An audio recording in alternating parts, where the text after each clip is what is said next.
미국과 한국, 세계 각지역에서 오늘의 미국 위켄드 에디션 듣고 보고 계신 여러분 안녕하십니까? 강혜신입니다. 오늘 아침 제가 지금 방금 전에 이제 윤석열 대통령이 구속됐습니다. 그래서 이 내용부터 전해드려야지 되겠네요. 물론 미국에서는 아직 그저 속보 정도만 나오지만 이미 이 뒤의 과정이 어떻게 가는 건지 이건 이제 누구나 다 알고 있는 문제니까요. 그리고 미국도 트럼프 대통령 당선인이 이제 월요일 내일 모레 취임식을 하기 때문에 취임식 전후 취임식이 너무 추워서 실내에서 한다. 거기에도 여러 가지 의견들이 있고 누가 뭐라고 해도 트럼프 대통령 당선인은 이제 미국에서 가장 영향력이 있는 정치인입니다. 지난 수십 년 동안 이렇게 파워풀한 대통령도 없었습니다. 그리고는 알아서 기는 사람들도 많고 과두제인가 미국이 정말 소수의 부자 이런 몇몇 사람들에 의해서 나가는가?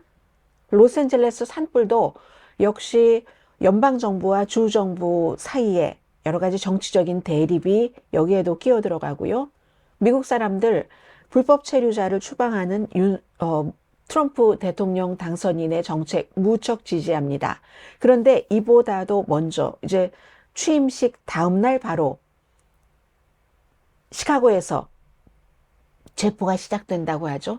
그런데 그건 오래 걸리는 일이고 틱톡 문제가 트럼프 대통령이 대통령으로서 제일 처음 접하는 어떤 도전일 것 같고요.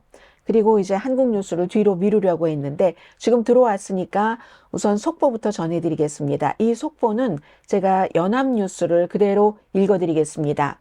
제목은 비상계엄 47일 만에 윤석열 대통령이 현직 대통령으로서 처음으로 구속됐는데 그 이유는 증거를 인멸할 우려가 있기 때문이다.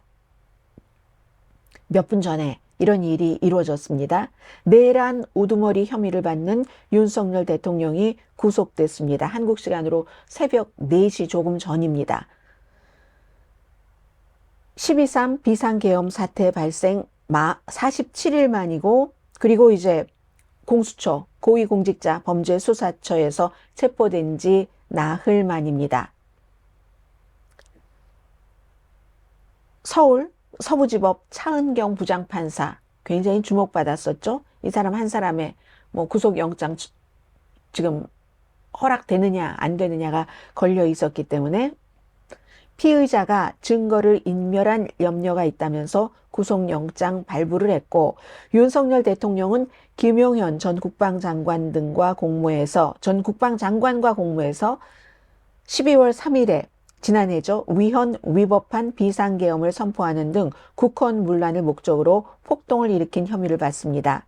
전시 사변 또는 이에 준하는 국가 비상사태의 징후가 없었는데도 위헌 위법한 비상계엄을 선포하고 국회 정치활동까지 금지하는 불법적인 계엄 포고령을 발령하고 계엄군과 경찰을 동원해 국회를 봉쇄하고 비상계엄 해제 의결을 방해했다는 게 혐의의 요지입니다.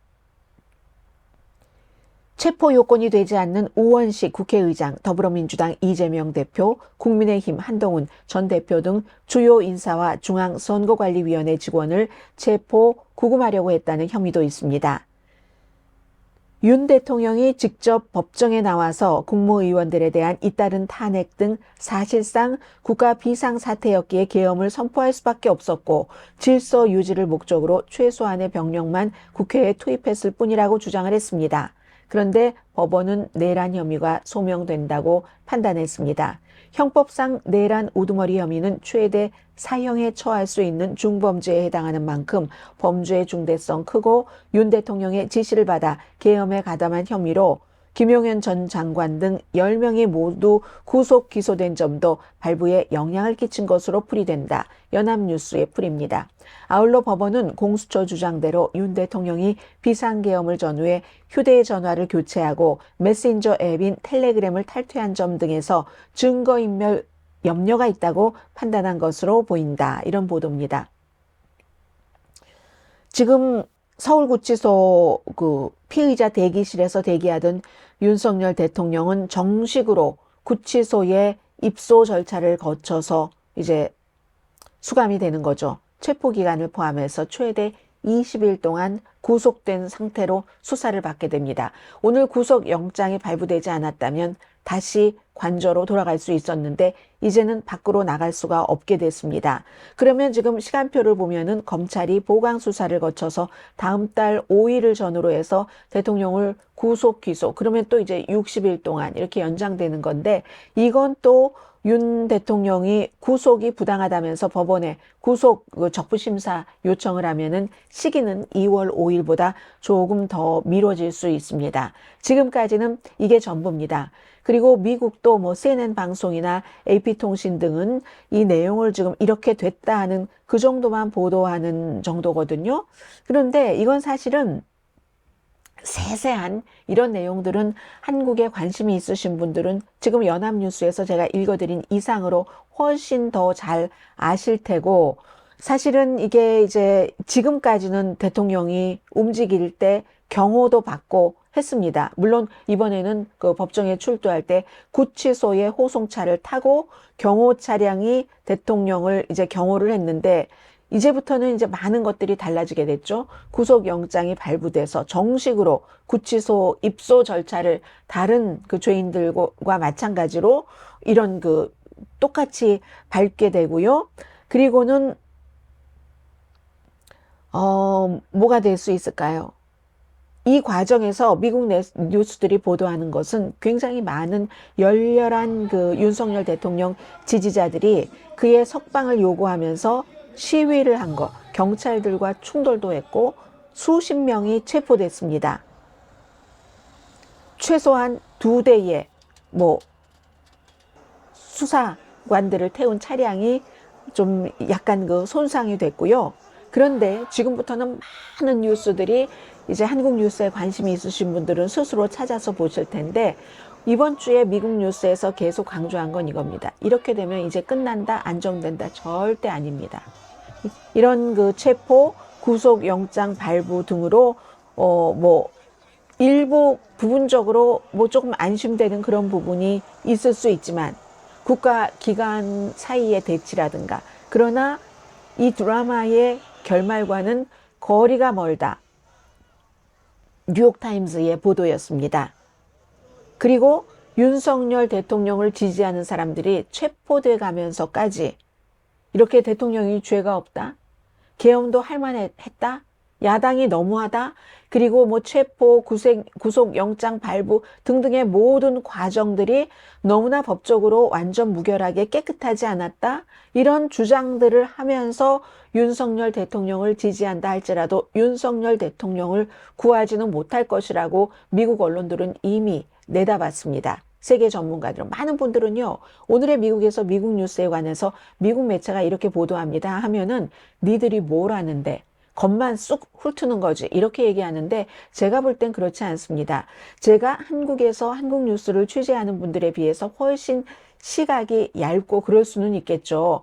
그러나 뭐가 있냐면, 저는 그렇고 제가 이걸 취재해서 보도하는 게 아니고 한국에서 상주하면서 한국 뉴스를 취재하는 미국과 해외 기자들이잖아요.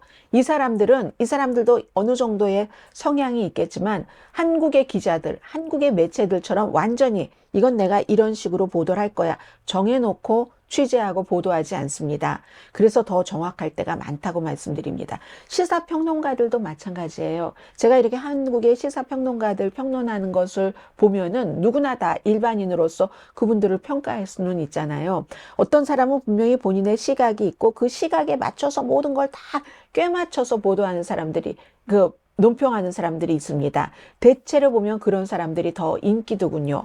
그런데 또 어떤 사람들은 사실 잘 모르겠어요. 본인의 시각은 있어요. 그게 진보든 보수든. 그러나 사실은 잘 모르겠어요 하면서 진실을 쫓아가려고 하는 시사평론가들이 있거든요. 그런데 그런 분들은 오히려 화끈함이 덜해서 덜 인기입니다. 마찬가지로 앞으로도 한국에 대해서 보도를 해드릴 때 니들이 뭘 알아? 바깥에서 외국 기자들이 뭘 알아?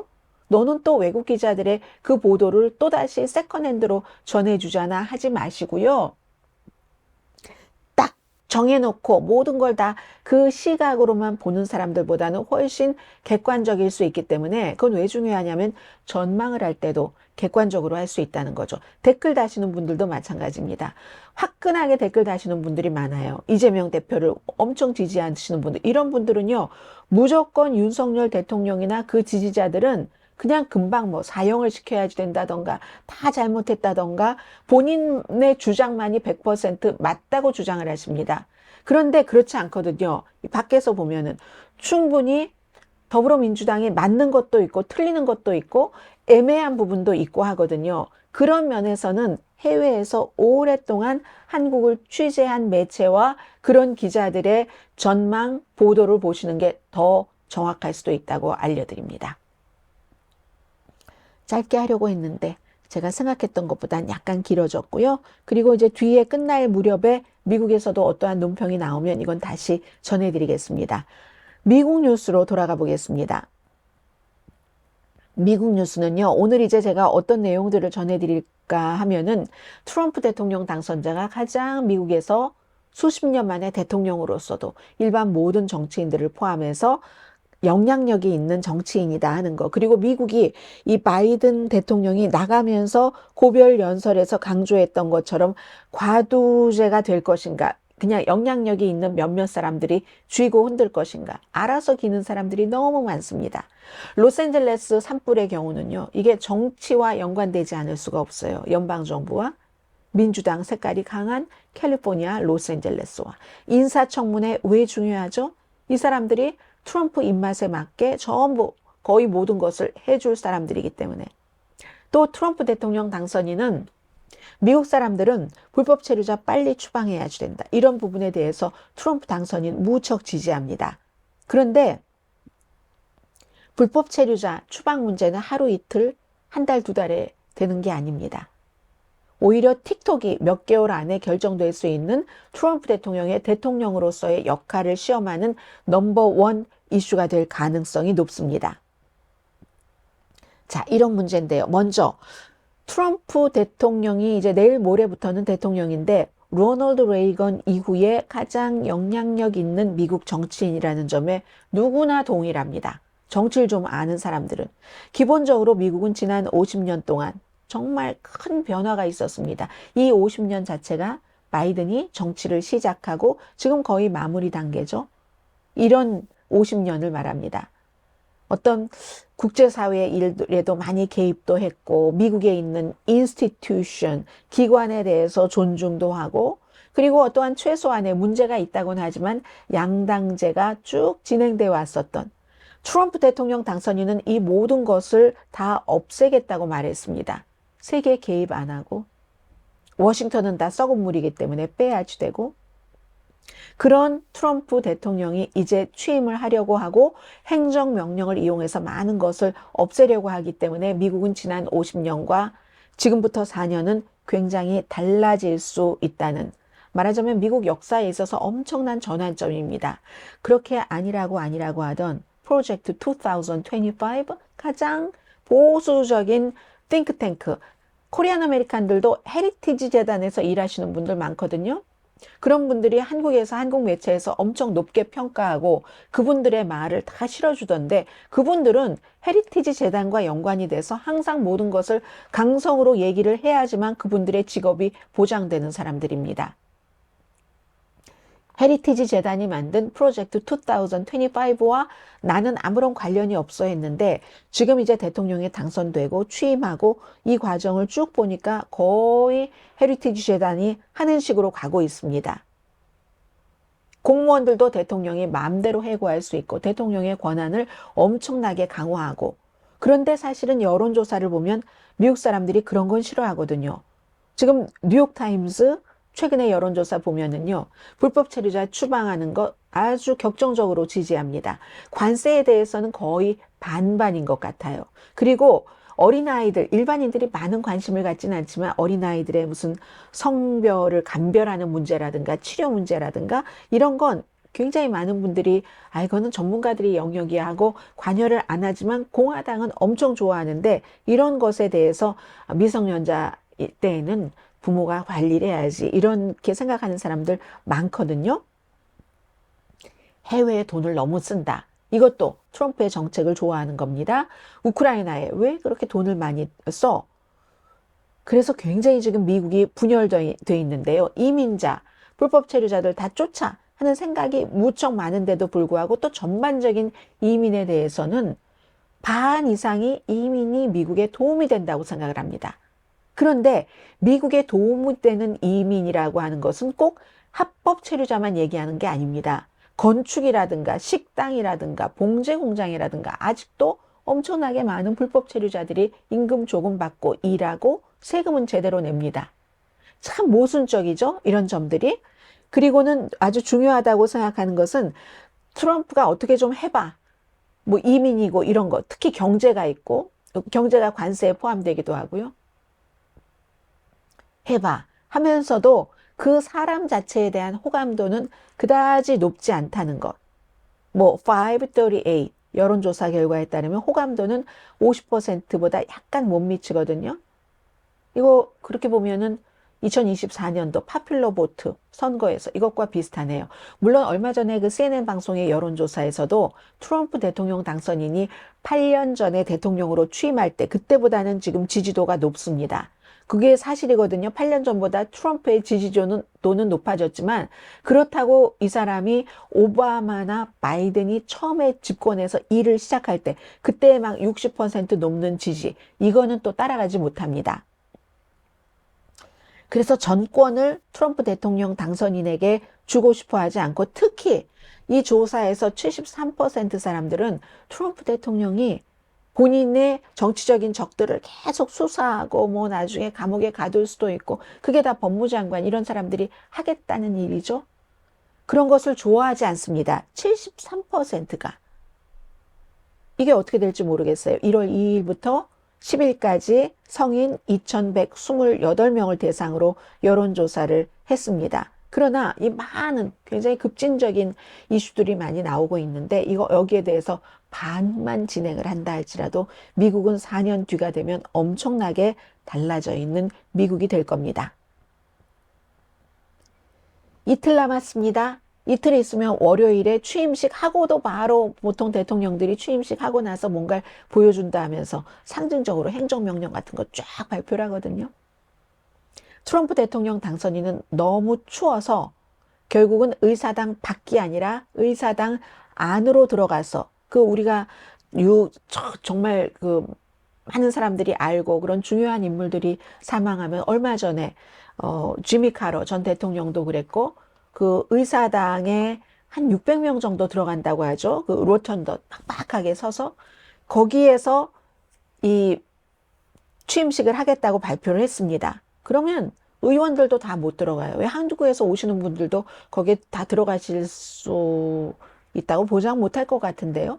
미국의 정치인들이 하원이 435명, 상원이 100명, 뭐 이 가운데 원래 안 들어가려고 갈까 말까 가는 게 나을 것 같긴 한데 가기가 싫어했던 사람에게는 이게 좋을 수도 있지만 너무 추워서 지금 트럼프 쪽에서 발표한 거 보면은 레이건 이후에 처음으로 그 안으로 들어갔습니다. 1985년도 레이건의 임기 2기입니다. 원래 워싱턴 DC는 대통령이 취임할 때 항상 춥습니다. 겨울입니다. 1월 말이니까는요. 뭐 오바마 때도 추웠고 케네디 때도 엄청 추웠고 레이건 때도 추웠고 다 추웠어요. 추웠는데 지금이 그 레이건 이후에는 특히 더 많이 추우니까 들어간다고 하는데 아니 그럼 의원들이 535명이죠. 여기다가 연방 대법관 9명 있죠. 그리고 트럼프 대통령 당선인의 가족들이 얼마나 많습니까? 가족들은 다 들어가야지 되지 않겠어요? 또 장관 지명자들 다 들어가야지 되지 않겠어요? 그 밖에 트럼프 대통령 당선인이 중요하게 생각하는 VIP들이 있을 테고 그러면 이거 얼마나 많이 들어갈지 모르겠어요. 아마 대부분의 한국에서 가시는 분들도 그 의사당 실내에 들어가지 못하고 그 좀 가까운 곳에 있는 캐피털 원 그 어리나라고 거기 한 2만 명이 들어가는 여기서 스크린으로 생중계를 보셔야지 될 것 같습니다. 그리고 이렇게 되는 경우 퍼레이드도 아마 안 할 것 같은데요. 이 퍼레이드도 대통령 퍼레이드 엄청나게 중요한데요. 뭐 퍼레이드를 그 어리나 여기서 한다고 하니까 아마 그 안 할, 거기까지 가는 것을 퍼레이드라고 모르겠어요. 아무튼. 그래서 지금 이런 일들이 있다고 말씀을 드리고요. 이 겨울에 추운 건 그 로버트 케네디가 한 굉장히 추운데도 외투를 입지 않고 취임사 연설을 해서 그게 이제 역사에 조금 남고 트럼프 대통령 당선인은 외투 입을 것 같습니다. 그리고 또 국기를 지미 카러 대통령의 지금 아직도 29일까지는 조기를 걸어야지 되는 그게 이제 국기법이니까 그런데 그날 잠깐 내리고 풀기를 올렸다가 다시 이제 조기를 건다고 하는데 루이지아나의 주지사는요 공화당입니다. 여기에 마가기도 본인의 관저 앞에 걸겠다고 했습니다. 트럼프에 관련된 Make America Great Again 이 깃발도 개양할 것이라고 했고 플로리다, 노스다코타, 아이오와 또 어디가 있죠? 아이다호도 있네요. 네브라스카 공화당이 주도하는 여러 주의 주지사들 이제 다시 풀리 길을 지금 그 카터 대통령 애도 기간임에도 풀 올렸다가 그 다음에 다시 내리겠다 이렇게 얘기들을 하네요. 텍사스도 포함되죠. 텍사스는 그 이후에도 계속 내린다고 하나요? 그건 잘 모르겠습니다. 아무튼 이건 이제 트럼프 대통령 당선인이 계속 불만을 표현을 해서 그렇게 된 거예요. 과거에도 이런 일이 겹치는 때가 있습니다. 대통령이 숨지고 또 다른 대통령이 취임할 때 그 과거의 대통령은 불만하지 않았기 때문에 그냥 그 조기 반기를 걸었었습니다. 미국에서 엄청나게 중요한 것이 정말 미국의 과도제가 될 것인가. 이걸 이제 나가는 그 바이든 대통령이 경고를 하고 나갔는데 왜냐하면 몇몇 사람들이 딱 이걸 장악하고 있으면 특히 이번에는 테크놀로지 업계의 큰 손들이잖아요. 일론 머스크를 포함을 해서 그러면 민주주의 기본적인 권리 그런 것들을 다 그 사람들이 생각하는 그 사람들이 원하는 쪽으로 가기 때문에 몇몇 사람에 의해서 몇몇 사람 특히 본인들의 이득을 중심으로 해서 국가가 돌아간다. 이러면 공정한 기회를 위협한다. 바이든이 얘기를 했고 버니 샌더스 연방 상원 의원이 나 저기에 동의한다 하면서 트럼프의 재무장관 지명자에게 강력하게 동의하느냐고 얘기를 하고 답변은 못 얻어냈죠. 미래에 대한 경고에 가까운 그런 이제 연설을 하고 바이든 대통령은 떠나갔습니다. 어떻게 보면은 그런 면에서 보면 좀 슬픈 서막이라고도 할 수 있겠죠. 누구라도 다 트럼프 대통령 당선인의 여러 가지 이슈를 지지하시는 분이라도 본인들이 억만장자가 아닌 이상은 조만장자를 꿈꾸고 있다는 일론 머스크가 원하는 대로 테크 유토피아, 그 테크 유토피아를 만들기 위해서는 또 그냥 평범한 사람들은 일자리를 잃어야지 되는 경우도 있고 그런 것을 원하는 사람은 별로 없을 것 같아요. 그래서 그 점에 있어서는 슬픈 서막이다라고 볼 수도 있고 취임식에도 아마 의사당 실내로 들어갔으니까 600명이라고 하니까 원래는 수십만 명이 참여를 한 22만 명에게 초대장을 발부를 했다는 것 같고 그리고 그 의사당 밖에서부터 저쪽 링컨 메모리얼이 있으니까 거기까지 쭉 연결돼서 몇만 명은 더 볼 수 있는데 이번에는 안에서 직접 볼 수 있는데 안으로 들어간다고 하니까 몇백 명이라고 하고 그 몇백 명 중에는 저는 거의 부자 아닐까요? 거의 부자 그리고 거의 남자 가족 무슨 지명자 이런 사람 빼고 연방 대법관 이런 사람 빼고 부자 거의 남자 또 와이시 많겠죠. 그게 아마 딱 보면 압니다. 오히려 보기가 더 좋아졌어요. 그 600명 안에 누가 들어가는가? 정치인들, 들어가야 되는 정치인들 빼고는 이게 앞으로 4년 동안에 트럼프가 꿈꾸는 나라구나. 이걸 알 수 있어서 저는 오히려 보기가 좀 편해졌다. 이렇게 생각이 되고요. 그런데 또 이런 면도 있어요. 바이든 대통령이 과두제를 걱정하고 가면서 이름은 말하지 않았지만 이건 일론 머스크와 친구들 트럼프와 트럼프의 친구들을 얘기를 한 건데 민주당의 억만장자의 대부분은 민주당입니다. 헐리우드 업계도 그렇고 테크 업계도 근데 지금 테크 업계에서는 트럼프 쪽으로 줄을 쫙 쓰고 있으니까 이 부분은 많이 바뀌었죠. 그리고 억만장자들은 뉴욕이라든가 샌프란시스코라든가 무슨 로스앤젤레스 인근 이런 데에 많이 살고 있죠. 민주당이 미국 사람들 뭐 무슨 또 무당파 빼고 공화당과 민주당 치면 요즘 비슷비슷하다고 하면은 비슷비슷하다고 볼 수는 있지만 그 숫자로는 이 사람들이 차지하고 있는 부는 공화당보다 훨씬 많습니다. 그런 면에서는 또 이상하다고 볼 수도 있죠. 아주 애매하게 엮인 거예요. 그런데도 너무너무 부자, 오일 부자, 무슨 또 석탄업계의 부자, 그리고 또 무슨 뭐 은행업계라든가 이런 곳은 공화당을 지지라고. 뭐 그런 차이는 있지만 어쨌든 과두제, 이거 굉장히 봐야지 될 문제인 것 같고요.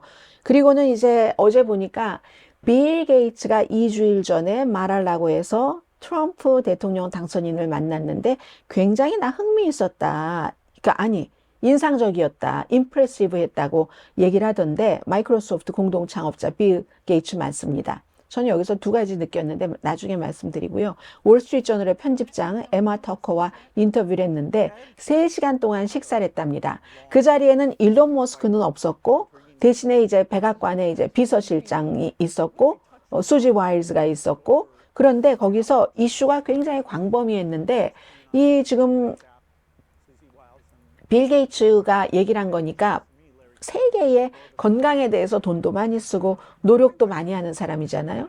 선거 때는 카멜라 해리스 쪽에 엄청나게 기부를 많이 했고 이혼한 그 엑스와이프도 카멜라 해리스 쪽에 엄청나게 기부를 많이 했는데 그런데 이제 이렇게 막 싸우다가도 누가 딱 대통령이 되고 나면은 만납니다. 지난번에도 그랬었어요. 그래서 이번에 이슈가 너무 광범위했는데 글로벌 헬스 이슈, 본인이 이제 게이츠 재단이 있고 하니까 HIV 치료에 대해서 또 코비드 백신 때는 트럼프 때 혁신이 이루어졌다. 빨리 만들었다. 이런 점 강조했고요. 또 소아마비에 대해서 앞으로 4년 안에 아주 결정적인 이정표를 달성할 가능성이 있다. 여기에 대해서도 트럼프 대통령 당선인이 아주 잘 들었다. 그리고 에너지가 넘치더라, 사람이. 혁신에 관심이 많고 내가 꺼낸 이슈에 대해서 관심이 많은 것이 인상적이었다. He was fascinated to hear what he could do to maximize the chance that during the next 4 years that incredible milestone will be achieved. I felt like he was, energized and, looking forward to helping to drive innovation. I was frankly impressed with how well he showed a lot of interest in the issues I brought up. 이게 빌 게이츠가 한 얘기입니다. 그럼 여러분들 생각해 보세요. 선거 내내 코비드 19이 있었을 때도 트럼프를 지지하셨던 분들은 트럼프 주변 사람들이 빌 게이츠와 조지 소로스를 한꺼번에 묶어서 막 음모를 퍼뜨렸기 때문에 저 사람들이 뭐 인구를 줄이려고 특정 인구를 살리려고 일부러 만들어낸 거고 백신도 일부러 이렇게 조작을 하고 이런 얘기를 얼마나 많이 했어요. 지금은 뭐라 그러시겠어요? 트럼프가 빌 게이츠를 만나서 3시간 동안 일론 머스크는 빼고 밥을 먹었다고 하네요. 그리고 이번 미팅은 빌 게이츠가 만나자고 요청을 했답니다. X에 공개적인 요청을 했던가요? 그것을 트럼프 대통령이 다 이제 응해서 이렇게 만나서 한 것인데 빌 게이츠는 빌 게이츠고 메타를 포함을 해서 지금 엄청난 억만장자 미디어의 이런 사람들이 전부 트럼프 대통령 당선인에게 무릎 꿇고 머리를 조아리고 완전히 킹을 대우하듯이 하는 건 이거는 너무나 중요합니다. 팩트 체크까지 안 한다고 중단하기로 했잖아요. 제3자 팩트 체크. 메타가 워싱턴 포스트의 잭 베이조스도 마찬가지고 로스앤젤레스 타임스도요. 요즘에요. 이거 알아서 겨요. 이러다가 또 트럼프의 입장이 바뀌면 로스앤젤레스 타임스 입장 바뀔 겁니다. 거기에 따라서 또 보도를 해줄 겁니다. 지금은 트럼프 대통령 당선인이 게빈 뉴섬과 LA 시장을 엄청 욕하니까 LA 타임스도 엄청 욕하는 기사 많이 썼거든요. 근데 워싱턴 포스트도 지금 어제도 보니까 또 중요한 인물이 또 나갔던데 옛날에 워싱턴 포스트가 아닙니다. 제가 너무 지금 고민하고 있다니까요. 얄미워서 이 언론이라는 것은 다른 것과 다릅니다. 다른 모든 것들은 우리가 일을 할 때 간 빼고 쓸개 빼고 해야지 되는 일들이 있어요. 근데 언론계에서 일하는 것은 간 빼고 쓸개 빼고 일하면 안 됩니다. 욕을 먹더라도 나의 믿음이 옳은 믿음이기를 바라면서 열심히 갈고 닦으면서 그 진실을 보도를 해야지 됩니다. 손해를 보더라도. 근데 지금 손해보기 싫어서 LA타임스, 워싱턴 포스트 사주들이 전부 사업하는, 돈 버는 사람, 돈 버는 것을 너무 좋아하는 패트릭 순숑, LA타임스 소유주, 돈 너무 좋아하는 제프 베이조스, 아마존의 소유주, 이런 사람들이 언론사 사주를 하고 있으니까 이거 내지 마, 저거 내지 마. 이렇게 하면서 사람들, 좋은 사람들은 지금 다 떠나고 있어서 저도 LA 산불이 일어나서 LA타임스가 산불 취재를 잘했어요. 그걸 보면서도 내가 이 신문을 꼭 봐줘야지 되나. 워싱턴 포스트도 아직까지는 정치에 기반이 있으니까 100년이 넘은 신문이니까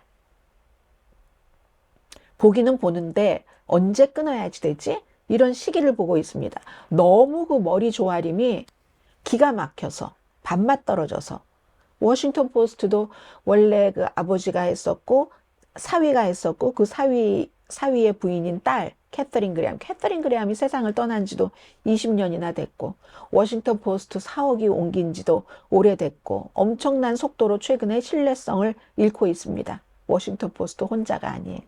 LA타임스도 그렇고 남아있는 것은 지금 주요한 신문으로서는 뭐 뉴욕타임스 그리고 그 정도 급은 아닌 다른 신문들, 뭐 보스턴 글로브 이런 신문들 또 뭐가 있나요? 뭐 파이낸셜 타임스, 뭐 미국 신문은 아니지만 그런 그런 매체들이 지금 트럼프의 발 밑에 딱 그 고개를 숙여서 인사하지 않는 그런 매체들이죠. 자, 그래서요. 여기 보면 이런 얘기가 나오네요. 팩트와 LA 산불과 이제 자연스럽게 연결이 되는데 보세요. 팩트와 체크를 주고 있는 사람은 이게 일론 머스크와 메타, 뭐 메타뿐이었어요. 취임식에 엄청나게 돈들 다 갖다 냈잖아요. 메타의 마크 저커버그죠. 미국에선 체크 이렇게 안 쓰는데 이거 영국 사람이 그린 그림이군요. 시사만평이군요. 미국은 CHECK, 뭐 체크하다 할 때 여러 뜻으로 쓰이는 체크를, 수표를 쓰는데 영국에서는 이 체크를 씁니다. 이건 뭐 수표라는 하나의 뜻밖에 안 되고. 이 팩트와 체크 사이에서 팩트는 다 죽고 체크 지불만 살아남는 것 같은 지금 그런 분위기거든요. 일반 신문도 그렇고 소셜미디어도 그렇고 지금 트럼프 그 쪽에 무조건 협력하겠다 하는 얘기입니다. 심지어 회사 내부의 정책까지도 다 바꿔서 DEI 없앤다. 메타도 다양성, 형평성, 포용성. 원래 테크 업계에서도요. 사실은 뭐 애플을 포함해서 여자들이 많이 적기 때문에 이상한 이름 많이 나오잖아요. 무슨 아무튼 등등. 그런데 그래서 어느 순간에 야단 맞으면서 어머 여자도 좀 늘리고 소수인종도 늘리고 했던 거 지금 다 축소해 버린다는 거죠. 왜냐하면 트럼프 대통령 당선인이 무슨 국방장관 등을 포함을 해서 이 DEI 때문에 다 심지어 아니 DEI하고 불 끄는 거하고 무슨 그런 큰 상관이 있다고 LA 소방국이 DEI를 너무 철저히 해서 여자나 소수인종을 고용을 해서 그 사람들이 능력이 없어서 산불 끄는데 능력이 없어서 산불을 제대로 못 껐답니다. 화 안 나세요? 저는 여자고 소수인종이고 둘 다 속하네요. 어떤 분들은 제가 이런 얘기를 하면 아마 제가 미국에서 엄청나게 차별을 받고 사는 것 같아. 근데 저는 사실 그렇지 않습니다. 뭐 한인 사회에서 일하고 있기도 하고 그리고 뭐 제가 사는 곳이 미국이니까 미국 커뮤니티, 미국 사람들과 접할 때도 있는데 미국 사람들이 에이시안 여자에 대해서는 굉장히 호의적입니다. 호의적이기도 하고 대체적으로 말씀드리는 거예요. 에이시안 남자들은 힘들어요. 힘든데 에이시안 여자들은 호의적이고 그리고 그 에이시안 여자가 어떤 태도로 어떻게 대하느냐에 따라서 굉장히 또 이렇게 지내는데 쉬울 수도 있거든요. 그래서 사실은 저는 그렇게 큰 무슨 인종차별이라든가 여자차별이라든가 이런 것을 막 뼈저리게 그 코리아타운을 벗어났을 때 그렇게 뭐 받아보지는 않은 것 같아요. 아무튼 그럼에도 불구하고 저도 DEI 같은 것이 있어야지 됩니다. 이게 없으면은 계속 백인들만, 우리가 얼마나 오랜 동안 백인이 무슨 유전자적으로 우월하다 뭐 막 이런 거를 했었어요. 그것을 지금 이거 이렇게 해서는 안 돼 하는데 그것을 지금 없애고 있는 겁니다. 특히 이 메타 회사에서 많이 없앤다고 합니다. 시사만평을 몇 개 보여드리겠는데요. LA 산불에 대해서 소방관들이 뭐 여러 가지 잘못된 문제들이 있죠. 이 날씨 문제가 있음에도 불구하고 불이 이렇게 도시 지역까지 번질 것까지 충분하게 예상하지 못했고 충분하게 대비하지 못했습니다. 그런 점 있습니다. 분명히 있는데 지금부터 그게 더 이제 철저하게 나오겠죠. 아직까지는 다 타버렸어. 우리 집에 가지도 못해. 어떻게 도와줘야지 되지? 이거 어떻게 처리해야지 되지? 하는 것에 집중하는 시기였으니까. 그래서 날씨의 그런 여러 가지 여파를 충분하게 예측하지 못했고 대피 시간 같은 것도 더 빨리 대피하라고 할 수 있었을 텐데 그런 등등의 여러 가지 문제가 있긴 있지만 그 동안에도 너무 많은 가짜 뉴스와 가짜 주장들이 많아서 이렇게 되는 거잖아요. 와일드 파이어. 산불이 있어서 막 그냥 열심히 지금 끄고 있어요. 끄고 있는데 한쪽에서는 또 가짜 잘못된 정보를 막 이렇게 끄고 있잖아요. 팩트라는 것으로 끄는데 이쪽이 너무 커서 과연 끄지를 못합니다. 너무 커서 끄지 못하는 가짜에 대해서는 평소에 여러분들께 많이 말씀을 드렸습니다. 심지어 LA 소방국이 전체 예산을 늘렸는데도 전체 예산을 줄였다고 계속 거짓으로 얘기하는 그런 것까지. 똑같잖아요. 팩트라는 것이 산불에 다 타서 없어지네요. 그랬더니 도망치는 사람들이 내가 지금 추측하기는 우리는 절대로 이 원인을 정말 제대로 된 원인을 알아내지 못할 거야. 이런 얘기를 하고 있고요. 그리고 지금 또 다른 시사만평은 코끼리가 연방 지원을 LA에 줘야 되죠. 이거 제가 계속 말씀드린 거잖아요. 그래야 되는데 LA와 캘리포니아가 스스로 사실도 아닌 것에 바탕을 해서 우리가 잘못해서 다 이런 일이 일어났어 하고 할 필요가 뭐가 있겠는가. 돈을 받아서 재건을 해야지 되는데 우리의 잘못함은 지금 일단 사람들 수습해놓고 나중에 정리를 하자 한 거잖아요. 이렇게 하는 거예요. 코끼리가. 뿔이 유난히 이 코끼리는 잘 보이네요. 도와주긴 할 텐데 대신에 뭐든지 트럼프가 말하는 것은 다 맞다고 인정을 해야지만 돼. 그래야 돈을 줄 거야. 받을래 안 받을래. 지금 이러고 있잖아요. 돈 필요한 캘리포니아에. 또 하나 시사만평은 트럼프 대통령 당선인이 저는 이걸 꼭 이렇게 보고만 싶진 않습니다. 그런데 캘리포니아를 탁 포용하는 척하면서 kick me 하는 거. 그냥 발로 탁 차버리고 이거 이중의 의미가 있는 것 같은데 여러분들께서 생각을 해보세요. 그냥 포용하는 척하면서 사실은 아니다 이런 것일 수 있는데 이게 며칠 전에 말씀드린 로스앤젤레스 올림픽 내가 대통령으로서 정말 훌륭한 올림픽이 되도록 지원하겠다. LA 산불 그 복구 작업도 지원하겠다. 대통령이 되면 산불 지역을 방문도 하겠다. 트럼프 대통령이 이렇게 얘기하면서도 뒤로는 안 그런다는 거죠. 굉장한 냉소주의를 지금 그리고 있는 건데요. 어떻게 보면 위선적이라고도 할 수 있고요. 그런데 이게요. 냉소주의라고도 할 수 있죠. 그래서 항상 겉으로 말하는 거, 보이는 것은 반만 믿고 기자들은 그 반도 안 믿어요. 어떤 때는 반도 안 믿는 게 아니라 믿을 수 있을 때까지 또 찾고 또 찾고 그러니까 보는 것은 반만 믿고 그 보는 것 뒤에 그 보는 게 위장됐을 수 있으니까 그리고 듣는 것은 전혀 믿지 않습니다. 들은 거 누가 이렇대 정말로 그렇대 이거 믿지 않습니다. 그래 사실을 확인을 하죠. 확인을 하고 나서도 반만 믿는 이거 참 이 냉소주의적인 그런 시사만평이라고도 볼 수 있는데요. 근데 꼭 그렇게만 생각할 게 아니라 저는 트럼프 대통령이 로스앤젤레스 올림픽도 지원하고 산불도 지원한다 했을 때 지원 안 할 수도 있어요. 산불은 기본적으로 하더라도 막 정말 실랑이를 하다 할 수도 있는데 그건요. 트럼프 대통령 당선인이 엄청나게 민주당 싫어하고 서로 싫어했어요.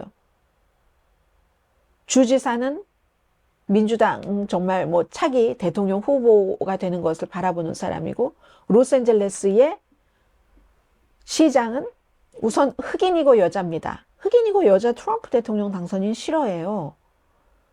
그리고 이 캐런 베스가 정말 카밀라 해리스가 아니었다면 바이든의 부통령이 됐었을 수도 있는 사람입니다. 그래서 어차피 안 맞아요. 코드가 안 맞습니다. 캘리포니아와 로스앤젤레스. 이번에 선거에서는 뭐 트럼프 지지가 캘리포니아주에서 많이 늘어나긴 했지만 안 맞는데도 불구하고 캘리포니아주의 영향력을 대통령으로서 무시할 수 없습니다.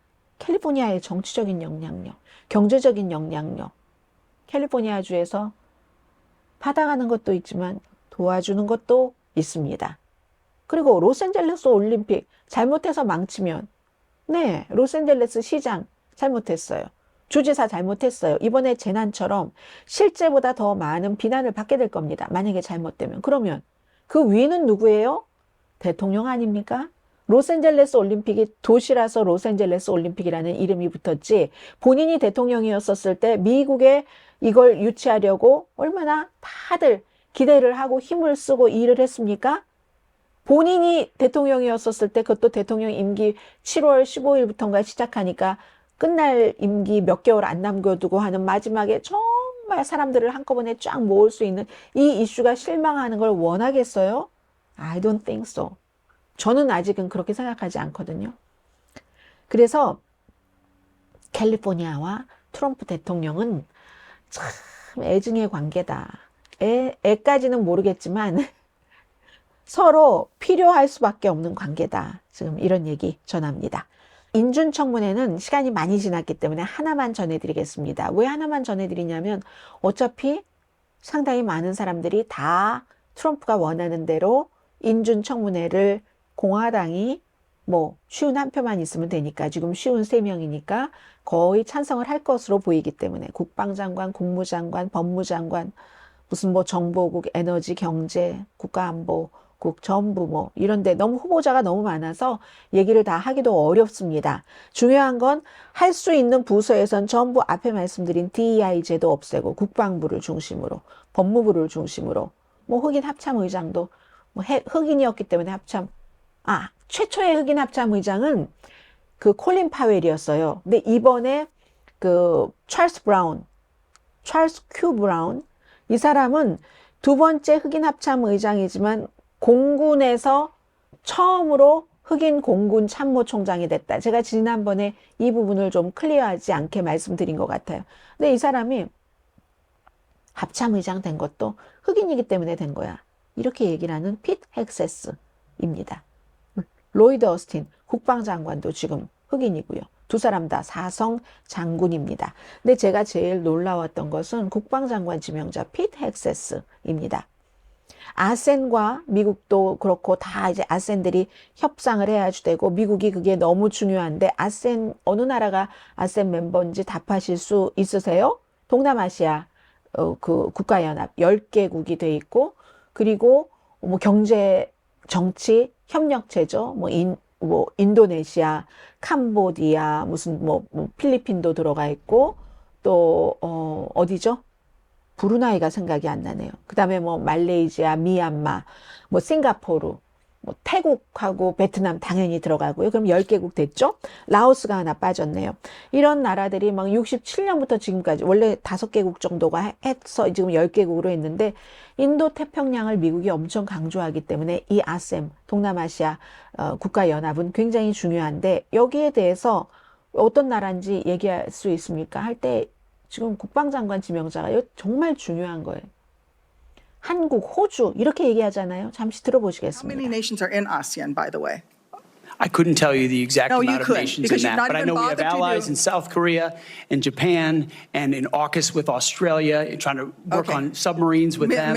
Mr. and data Hegseth, transfers none with of those them. countries We are have in allies ASEAN. across. None of those 3 countries that you've mentioned are in ASEAN. I suggest you do a little homework before you prepare. 미국이 호주와 함께 잠수함 뭐 개발을 위해서 노력하고 있다는 걸 알고 있다고 얘기를 하네요.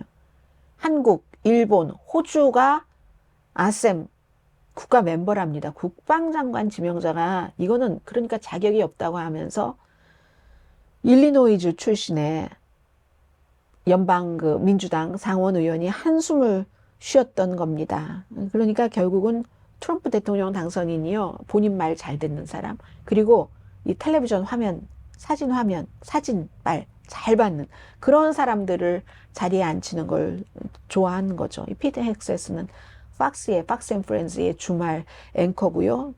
참 여기에 이 참 자격 없는 사람들 많습니다. 아무튼 그래도 또 다 될 겁니다. 자, 틱톡 말씀드리고 이걸 마무리를 지어야지 되겠네요. 틱톡이 먼저 얘기를 했습니다. 지금 연방 법무부가 트럼프 대통령 당선인이 좀 결정 미뤄주세요. 뭐 이런 정도로 긴급한 요청을 했는데도 이 틱톡은 국가 안보의 위협이기 때문에 미국 사람에게 팔지 않으면 미국에서 금지돼야 된다는 초당적인 법이 합헌이다라고 연방 대법원에서 만장일치로 판결을 내놨어요. 그랬더니 이 틱톡이요, 이제 자신이 붙은 거예요. 제가 볼 때는. 이 틱톡의 CEO가 취임식에 가잖아요. 이 틱톡 CEO 안에 앉아 있을까요? 아니면 어리나 저 바깥에 앉아서 볼까요? 저 안에 앉아 있는다에 한 표 하는데 자신이 생겨서 하루 너네 좀 불편해봐라 하는 심정도 있지 않을까요? 내일이 원래 그 데드라인이기 때문에 이 내일인데 그렇게 되는 경우 원래 지금까지 과정을 거쳐서 내일부터 금지돼야지 되게 됐고 바이든 대통령이 내일까지 임기인데 바이든 대통령은 임기 마지막 날 그런 중대한 결정을 내리는 건 좀 아니기 때문에 트럼프 대통령에게 넘기겠다 했고 트럼프 대통령 당선인은 90일 정도 시간을 더 준다. 한 번 연장할 수 있거든요. 대통령이 90일 정도 누구에게 파는 것을 이렇게 하도록. 그렇게 하겠다고 했으면 내일이 문제잖아요. 아예 틱톡이 우리 내일 하루 서비스를 중단한다. 어떤 식으로 중단하겠다고 할지 모르겠어요. 미국이 애플, 구글, 다른 회사들이 틱톡을 이렇게 주는 거 우리 다 다운로드 받아서 해야 되잖아요. 앱을. 그런 혐의로 처벌받지 않는다고 보장해 주지 않으면 누가 보장하겠어요. 지금 권력 내일은 완전히 누구의 권력인가 하는 그런 때인데 그러면 서비스를 중단한다라고 얘기를 했거든요. 한 어카운트당 $5,000씩 그 손해를 본대요. 만약에 이 법을 내일부터 발효돼야지 되는데 지키지 않으면 이렇게 틱톡을 그 앱으로 등등으로 서비스를 하는 회사가 한 어카운트당 $5,000니까 굉장히 많은 돈이 되겠죠. 미국에서 1억 7천만 명이 사용하고 있고 인도에서는 2020년이네요. 금지됐고 그 당시에 인도에서 2억 명이 사용을 하고 있었는데도 금지됐다고 하네요. 국가 안보를 이유로. 중국 공산당이 이거 중국 사람이 아니잖아. 중국 사람 갖고 있잖아. 그러니까 미국 사람한테 팔아야지. 미국의 언론사들이 다 미국 사람 시민이어야지만 살 수 있는데 이거 공산당이 달라고 그러면 미국 사람들 정보 다 줄 것 아니야? 이렇게 얘기를 하는 거고 다른 쪽에서는 표현의 자유인데 그리고 1억 7천만 명이나 미국 사람 반이나 틱톡을 쓰고 있잖아 라고 얘기를 하는데 트럼프 대통령 당선인은 어떻게 해서든지 틱톡을 지금 살려주려고 하고 이게 이제 첫 번째 테스트가 될 것 같습니다. 그래도 또 어느 누군가는 고소를 할 수가 있으니까. 자, 그리고 마지막이네요. 이게 마지막이네요. 이스라엘과 하마스가 결국은 이스라엘의 투표까지 끝나서 로스앤젤레스 시간으로 오늘 밤 10시 30분에 첫 번째 이제 휴전 협정의 일을 시작을 한답니다. 이스라엘 시간으로 아침 8시 30분이기 때문에 일요일 아침 8시 30분이라서 여기가 로스앤젤레스가 10시간 뒤니까 토요일 오늘 밤 10시 30분부터 이 휴전 협정이 시작이 된답니다. 근데 이게 거래가 3단계거든요. 첫 번째 단계가 어쩌면 가장 쉬울지도 모르지만 그렇게 한다 하는 이 정도 말씀드리면서 오늘 일단 여기서 마쳐야지 될 것 같은데요. 지금 윤석열 대통령 구속영장 발부되고 속보가 있는가 보는데 속보가 없네요. 왜냐하면 지금 한국이 아직까지 새벽이기 때문에 여기까지 마치고 내일 다시 오늘의 미국 탑뉴스 브리핑에서 뵙겠습니다. 강혜신이었습니다.